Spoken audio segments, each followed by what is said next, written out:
लेना न देना मगन रहना, न लेना न देना मगन रहना।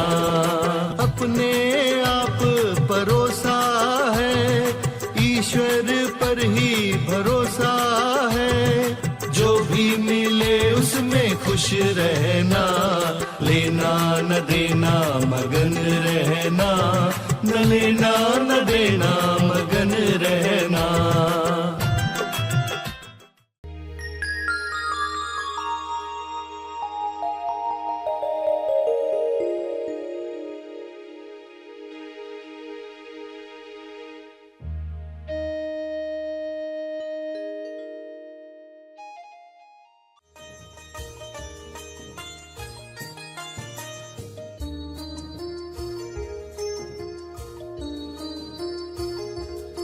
जो स्व अनुभव को समझा सकता है, सबसे नजदीक जो है वह है प्रेम।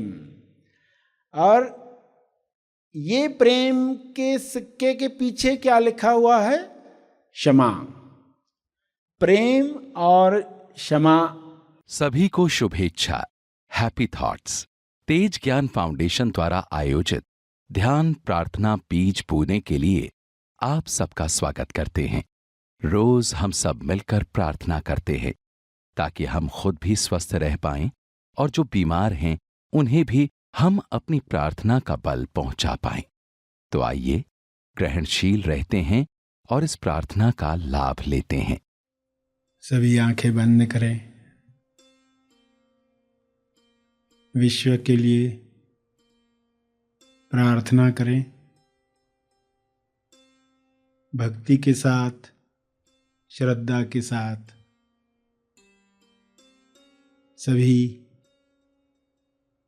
सभी जीवों के लिए किरणें शब्दों में भेजें कि सबको समृद्धि मिले, स्वास्थ्य मिले, ज्ञान मिले, समाधि का अनुभव मिले। सभी इस अनुभव में स्वयं को जानना शुरू करें। जीते जी समाधि का अनुभव आत्म साक्षात्कार के लिए है। सारे मनुष्य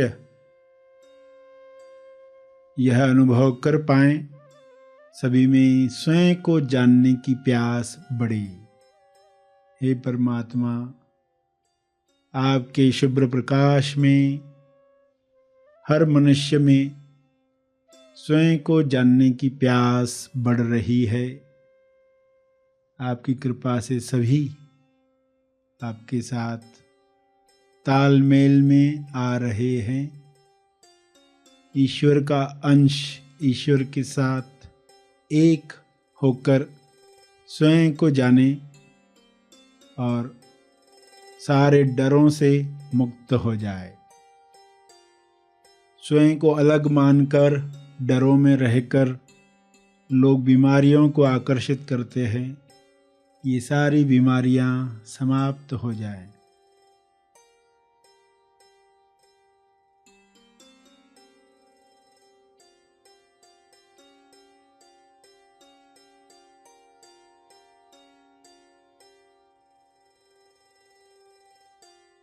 सभी को स्वास्थ्य मिले।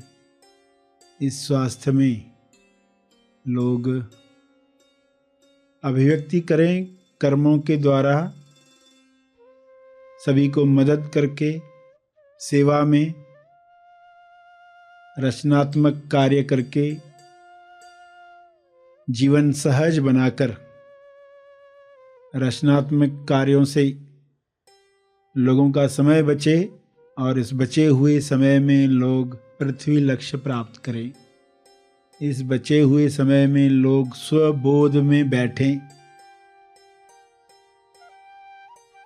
ऐसा कर्म हर मनुष्य करे ताकि सबके लिए जीवन स्वर्ग समान पृथ्वी पर ही निर्माण हो।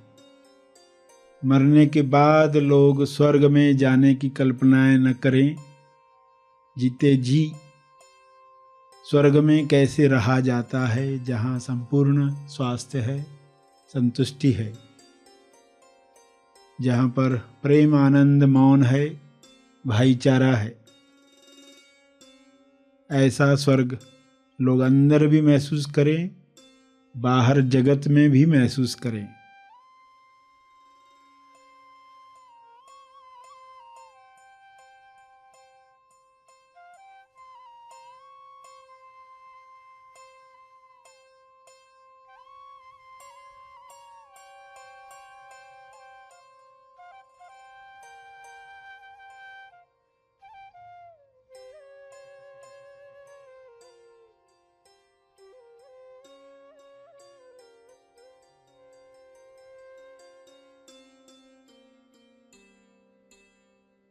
ये संभव है शुभ्र प्रकाश में सब पर ये छा रहा है। यह शुभ इच्छा हर मनुष्य में बीज समान बोई जा रही है। हर जीव में जैसे आनंद की लहर है, हर मनुष्य में आनंद की लहरें उठें और इस आनंद में लोग एक दूसरे की मदद करें, दूसरों के दुख में अपनी जिम्मेदारी समझकर कार्य करें, जिससे जीवन आसान हो जाएगा, सभी के लिए आसान हो जाएगा।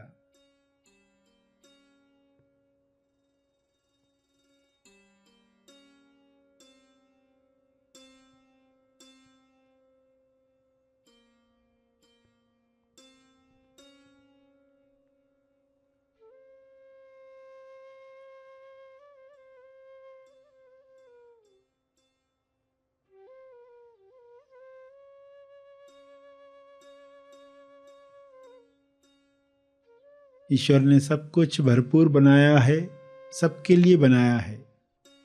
कमी इंसान के अज्ञान से आ जाती है, लालसा की वजह से आ जाती है। इस कमी को पूरा किया जाए, इस लालसा को समाप्त किया जाए। अज्ञान समाप्त होते ही लालसा समाप्त हो जाएगी।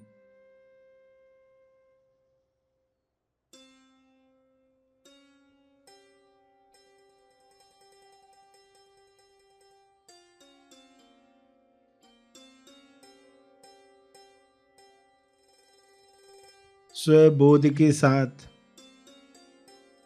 डर समाप्त हो जाएंगे। संतुष्टि भरा जीवन बांटने में सबको सहयोग करेगा। सब मिल बांट कर खाएंगे तो किसी चीज की कमी नहीं है।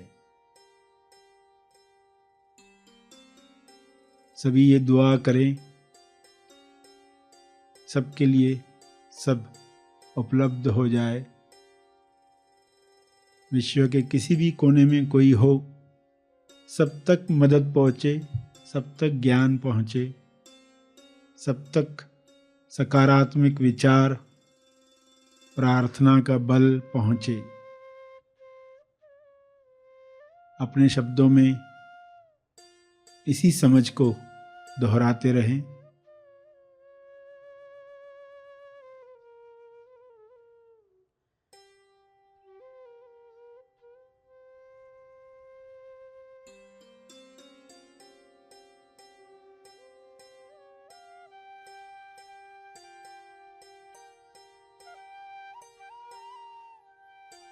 भक्ति, कर्म, ज्ञान का उपयोग, तीनों का उपयोग समभाव में करें। पूरे विश्वास के साथ अपने तप का बल जीव कल्याण के लिए अर्पित करें।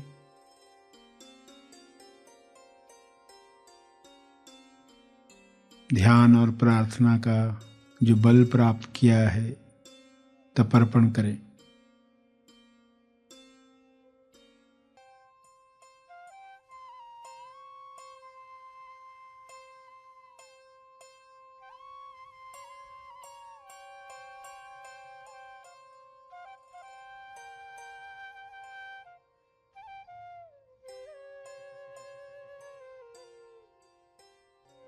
सभी धीरे धीरे आंखें खोलेंगे।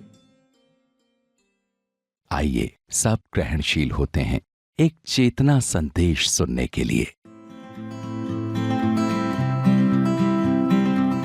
इंसान को जो चीज बचानी है उसके लिए जो शब्द है स्व अनुभव, जो समझ में नहीं आता, स्व अनुभव जो इंसान को समझ में नहीं आता, वही चीज न जानकर इंसान पृथ्वी से जाता है। अब इस स्व अनुभव को जो समझ में नहीं आता है तो कौन सा शब्द समझा सकता है? वो शब्द है प्रेम। जो स्व अनुभव को समझा सकता है, सबसे नजदीक जो है वह है प्रेम। और ये प्रेम के सिक्के के पीछे क्या लिखा हुआ है? क्षमा। प्रेम और क्षमा का सिक्का टॉस करना है। ये टॉस हुआ तो आप देखोगे 100% क्षमा प्रेम को उजागर कर देगी। 100% क्षमा। जैसे ही आप क्षमा मांगते हैं, कोई आपको कुछ बुरे शब्द बोल देता है और फिर आपको कहता है कृपया मुझे क्षमा करो, तुरंत कैसे आपको मरहम लग जाती है, उसी वक्त फीलिंग बदल जाती है। किसी ने लेटर में आपको 10 गालियां लिखी है और आखिर में लिखा मैंने सिर्फ अपनी भड़ास निकाली, आप ऐसे नहीं हो मुझे मालूम है, मुझे क्षमा करो। अब पूरा लेटर पढ़ते वक्त कैसे मन में विचार आ रहे थे, इसको तो नहीं छोड़ूंगा, मगर अंत पढ़ते ही ठंडा हो गया पर्सन। क्या हुआ? सामने वाले ने क्षमा मांगी। क्षमा कैसी शक्ति रखता है, ये आपको अंदर मांगनी है ताकि सामने वाले के अंदर जो अवचेतन मन है, सबकॉन्शियस माइंड है, वहां तक बात पहुंच जाए। जब आप अंदर क्षमा मांगते हो तो सामने वाले के अंतर मन में वो बात पहुंचती है। गाली भी दो तो भी। तो क्षमा मांगने के साथ जो लकीरें काम कर रही है आपके बीच में, वे मिटना शुरू हो जाती है और प्रेम उभर कर आता है। क्षमा की डेप्थ हर एक ने समझनी है, जिन्होंने भी प्रेम का कानून समझना है। और लोग कहने के लिए तो कहते हैं अपने घर वालों को, दिन रात मेहनत कर रहे, किसके लिए कर रहे? तुम्हारे लिए तो कर रहे, तुम्हारे लिए तो कमा रहे हैं। मगर ईमानदारी से हर एक ने मनन करना है।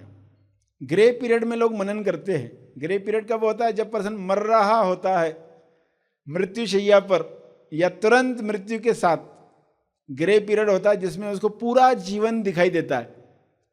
पूरा जीवन दिखाई देता है कि मैंने क्या क्या किया और कहाँ कहाँ मुझे क्षमा मांगनी थी और कहाँ मैंने अहंकार में ये नहीं किया। उस वक्त तो लोग इतना साफ देख पाते हैं। क्या ये पहले ही देखा जा सकता है? देखा जा सकता है। जो भी क्षमा साधना कर रहे हैं उन्होंने देखना शुरू किया है।